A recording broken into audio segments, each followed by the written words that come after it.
You ask Tiger to solve. This deals with linear equations with one unknown. The final result is x equals -1/3.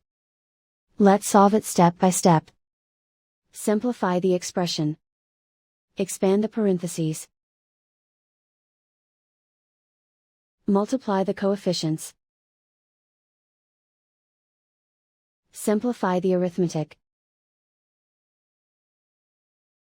Group all constants on the right side of the equation. Subtract 8 from both sides.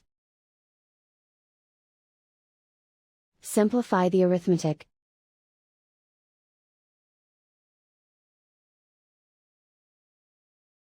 Isolate the x. Divide both sides by -6. Cancel out the negatives. Simplify the fraction. Move the negative sign from the denominator to the numerator. Find the greatest common factor of the numerator and denominator. Factor out and cancel the greatest common factor.